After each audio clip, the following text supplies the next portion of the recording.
Hey, I'm still alive here. Who would have thought? So welcome back to the channel, guys. For all you brand new subscribers, my name is Bruce Wang, and on this channel, I talk about dividend investing, real estate investing, and every single week I update you guys with exactly what I'm purchasing. The markets have been incredibly vicious, incredibly volatile because of this invisible enemy that we have. I think that's the new thing they call it now. Hopefully I don't get demonetized. I'm not going to try to say what is going on, but you guys know exactly what's going on. Let's take a look at my portfolio so I can update you guys with exactly how my portfolio is doing. So currently my portfolio is sitting at $35,000. Annual income has increased by probably over $100 in the last week. Let's see the performance here. So when it comes to my performance, there is a total loss of 22%, about $10,000 on paper that I've lost so far. And one thing you guys have to know is that I am a conservative investor and I'm pretty diversified. And when you take a look at my portfolio, it's not going to be as volatile as a penny trader or day trader. So it just goes to show you how much fear is in the market right now. So in the last month, I probably invested around $5,000 into the stock market. And when it comes to the news, it seems like it's just getting worse and worse when it comes to this pandemic. So in this video, I kind of want to talk about the mistakes that I've made and some of the tips that I think that will help you survive the crash. Before we get there, let's jump into the Robinhood portfolio. I'm sitting at $15,000. 1 month ago, this was sitting at over $20,000. So we can tell that, I have not been doing so well in this crash, and most likely everybody else has lost money in some way or form. In the last month, I've lost 30% when it comes to my Robinhood portfolio, around $6,200. In the last 3 months, my performance is a little bit better because there was some gains from last year. And if we take a look at the all-time chart here, I'm down 21%, around $4,000. And that is how it goes in a stock market crash. There's really not much to say here other than this is going to be an extremely wild ride. So I'm not kidding when I'm saying that I was investing a lot of money over the last 1 month. And we can see by all of my deposits here, they're around $600, $300, $700, and so on and so forth, all the way up until February, where I regularly just deposited around $300 every single week. So one of my first mistakes is that I think I jumped into this crash way too soon. And basically, I was trying to catch a falling knife. What I should have done was just budgeted my way into this crash. Obviously, in hindsight, we didn't think it was going to be this bad, or I didn't think it was going to be this bad. So what I should have done was just increase the amount that I wanted to invest every single week, rather than whenever it dipped 10%, throw in $1,000. I think that was not the right idea and not the right plan. So what I'm going to do from here forward is just to probably invest around $500 every single week and dollar cost average my way into all of these dividend stocks that I've already owned. So that's probably going to be one of the biggest change when it comes to my investing into my Robinhood portfolio and M1 Finance portfolio. The second change that happened over the last week was that I sold off some of my stocks. And yes, I know I told you guys that I wouldn't be selling, but taking a more focused look at my portfolio, there was some companies that I kind of gambled on, I believe, and one of those stocks was an energy stock, an oil company called Energy Transfer. And previously, before this, before the oil war and all of the crazy news happening in the energy sector, this stock looked pretty good. And right now, this portfolio is very exposed into the oil market, with me purchasing a lot of ExxonMobil.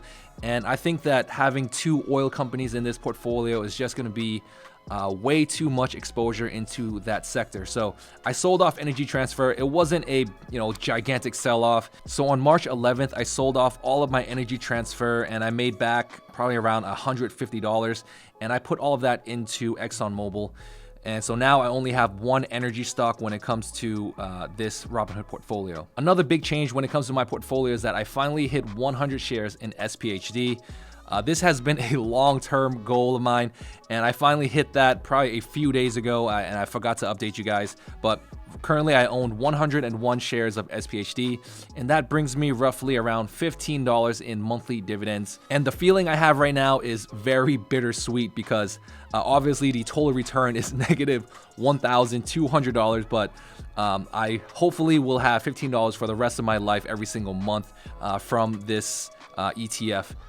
Hopefully it doesn't go away anytime soon. Another big change when it comes to my strategy is that I'm going all in on realty income. And realty income hasn't been too good over the last month. 40% drop in value. When it comes to total return, I'm still down $700, but luckily today it jumped up 14%. Not really sure why this stock is being so volatile. I didn't think that REITs were gonna do that badly in this crash, but obviously everything is gonna be affected in some way or form. This morning I invested around $600 into realty income at $41.35. So I'm seeing a lot of gain just from that so far. Going back into the charts here on realty income, I started investing in realty income around the end of 2018. So realty income has always been like over $55 for me. And the last time realty income was around $48 to around the $40 range in general was around 5 years ago. So I took the opportunity to buy as much realty income as I could today. And with my purchase this morning, I think I'm up like $100 just from that one purchase. So outside of what I bought with realty income this morning, here is what I bought earlier this week. I invested around $1,300. Dude, I'm about to go broke if I keep investing at this rate. So that's another reason why I'm slowing down and investing $500 every single week. So I was buying ExxonMobil. One big company that I was buying a lot of is AG&C. I think I bought maybe even more than $400 worth of AG&C recently. So with a lot of these purchases, you know, I've really increased my annual dividends here. And one thing that I have to say is that I believe that some of the stocks, some of the companies I own, they're gonna be cutting their dividends if things are gonna get any worse than this. So on a side note here, I'm always watching the latest updates when it comes to, you know, what's going on in the world, what's going on in the news. And I'm always watching Donald Trump's briefings and with Pence and everything. And he always gets asked the question of when is life gonna go back to normal? And here just are my thoughts on it. So best case scenario, you know, we find a cure or the virus just stops spreading within the next few months and life will slowly get back together. That's the best case scenario. When it comes to the worst case scenario is that, you know, everybody gets infected and everybody just dies off and, you know, it's the end of the world. So I think that is truly what's going to happen is somewhere in between there. And I believe that things will get better. It will get better. Will it get worse? Most likely it will get worse, but overall things are going to get better. And I think that right now is the time where you guys really have to go back to the fundamentals of investing.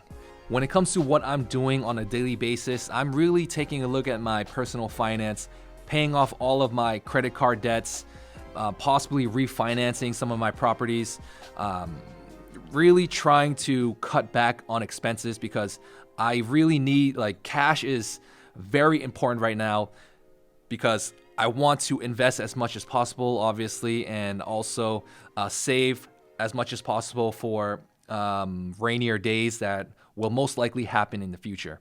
So that's something that I recommend all of you guys to do as well. Try not to get too influenced by the mass media and too fearful into selling all your stocks and stuff like that. You know, we are long-term dividend investors and we have to act accordingly. Before I jump into M1 Finance, if you guys want to know anything and get some free stocks, links are going to be in the description. You guys can see my entire portfolio to see exactly what I'm investing in, all that. So links are going to be in the descriptions if you guys want that. So when it comes to my M1 Finance portfolio, let's take a look at the destruction of my portfolio here really quickly. So my portfolio right now is valued at $10,700. One other thing that I want to update you guys with is that I wanted to move my Roth IRA from my Vanguard account into M1 Finance. It's been about 3 months now and it's taking a long time.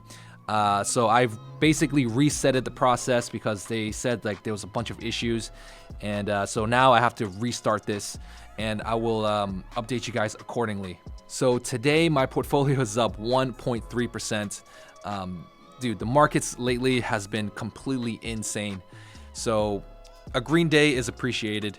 On average right now, I'm seeing around $44 a month from my M1 Finance portfolio.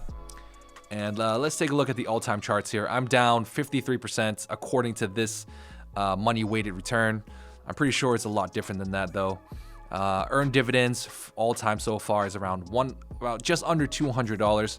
Performance has not been so great, and it's going to be the same with everybody else's. So when it comes to the Wang Gang portfolio, I've upped my dogs of the Dow to 20%. I really want to get in on this crash and on these stocks that are so low right now. These are the companies that I've been investing in. Like I said earlier, if you guys want to see exactly what I'm buying, links are updated and links are going to be in the description. Dogs of the Dow is at 20%. Real estate is at 15%. And in the real estate sector, I sold off some of my stocks in the portfolio, so go check those out if you guys really want to see. I sold off BPR, Brooksfield Property, and I don't know what is going on with this company, but they changed their ticker symbol, and like on M1 Finance, everything is like messed up. I can't really see like the proper numbers and everything. I didn't really want to deal with all that, so I just sold it. I don't know what that company was doing, and basically I invested all of that money into Realty Income. This is the stock that I'll be owning for life. I want $1 million in this one REITs. Dividend safety score for Realty Income is sitting at 86%. They haven't updated this since the pandemic, but I'm pretty sure it's a lot lower right now just because of this unprecedented times, especially if a lot of people are gonna stop paying their rents because businesses are closed, people are getting laid off. That's something I'm also worried about as well. I own 2 duplexes, and I checked back on my tenants. 3 of them are doing pretty well. One of them, they're having some issues. I'm trying to sort everything out, but yeah, they're having some issues, and I hope everything turns out well because I just spent a lot of money on maintenance on one of my properties. So all last week I had to deal with this emergency situation. The plumbing was completely messed up in this bathroom. It was the drain was clogged, and the bathtub was just like messed up. There was like no cold water coming out. It cost me around $2,000 to get this fixed, and about 1 week's worth of time. Everything right now is all good. There's just like some touch-up paint that I have to do, and that unit will be perfect. So in the last 2 months, I've probably invested roughly around $2,000 into this M1 Finance portfolio. And the biggest mistake here is very similar to Robinhood, is that I jumped the gun on this. I want my investing to be very systematic. I don't want to, have my emotions in the game right now because there's a lot of fear out there. I'm scared as well when I see it like 40% drop in my portfolio. Like this is not normal. If you don't feel anything when your portfolio drops 50%, I don't think you're human. It seems like a lot of people out there are really excited still. Like all of my feelings right now is really mixed, and I was excited for a while, but yeah, all of that is gone already. So right now I'm just trying to be like a robot and invest very systematically. And if you guys think there's something weird about my portfolio, or you want me to know something that I don't know, give me a comment down below on this video. So overall, my thought process when it comes to what I'm going to be doing for the next week, next few weeks, next few months is that I'm going to be hoping for the best, but I'm preparing for the worst. So that means I'm saving up extra cash, investing what I can invest, practicing best practices when it comes to hygiene and all that. And I really do recommend you guys do not sell right now. There is no way you can time the bottom. There's no way that you can sell at the top. I truly believe if I were to sell today, my entire portfolio, tomorrow, the stock market will just shoot back up. I really, truly believe that. That's how it always goes. That is exactly how it always goes. So if you guys want to watch more videos from me, don't forget to check out these real estate dividend videos here. Don't forget to like, subscribe, and hit that notification button. If you guys haven't followed me on Instagram already, go follow me on Instagram. And also go check out my podcast. I'm going to be posting up a brand new video today, hopefully, or maybe tomorrow. So I'll see you guys in the next one. Stay safe. And yeah, don't get it.